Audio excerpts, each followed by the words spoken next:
আপনি খুব বুদ্ধি করে খুব গুটি কয়েক বন্ধু নির্বাচন করেছেন জীবনে এবং বাকিদের সাথে হয়তো মেশেন কিন্তু কাউকে ওরকম একটা মাঝখানে একটা দেয়াল তৈরি করে রাখেন অনেক দূরে। অনেক দূরে। সূত্রগুলো কি বন্ধু নির্বাচনের? একটাই, এইটা মেলে কিনা আর এটা মেলে কিনা, এই দুটো অ্যালাইন হওয়া ইজ ভেরি এটা কি ইম্পর্টেন্ট। সহজে বোঝা সম্ভব? সময় লাগে তো। আমার যে দুজন ফ্রেন্ডের কথা বললাম হৃদি, জি।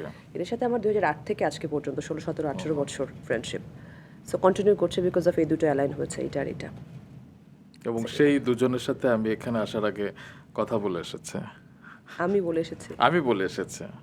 আপনি কথা বলেছেন। হ্যাঁ, আপনাকে নিয়ে কিছু বলবার জন্য আমাকে লিখেছেন, যে হৃদি হক লিখেছেন, আমি পড়ি একটু। What what seriously?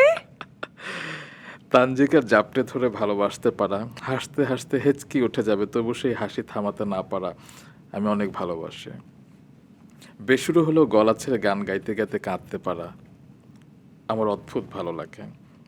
রাত 12টায় জন্মদিন আমরা একই ডিজাইনের পোশাক পরে কেক কাটি। আমরাই জীবনকে শিখিয়েছি কিভাবে সব জড়তা, হেজিটেশন, ফিলোসফিক্যাল কনফ্লিক্ট পেরিয়ে আমাদের মতো করে বাঁচতে হয়। এই যে আপনি কান্না করে দিলেন। আমার খুব ভালো বন্ধু, আমরা আমরা খুব ভালো বন্ধু। ও এখন এখানে নাই, আই আই আই মিস হার, আমি খুব মিস করি ওকে। আপনাকে আরেকটু কাঁদাবো।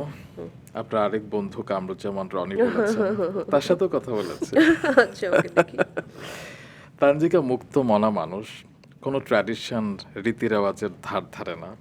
ভীষণ মিশুক মানুষ, কিন্তু মনের কথা শেয়ার করে গুটি কয়েক মানুষের সাথে।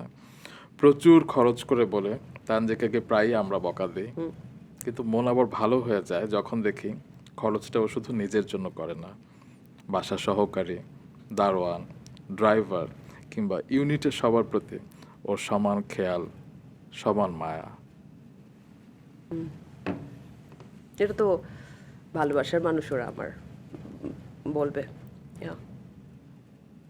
তো আপনি কেন আমাকে আজকে ইমোশনাল করলেন এখানে? আমি তো আসলে আড্ডা দিতে আসি।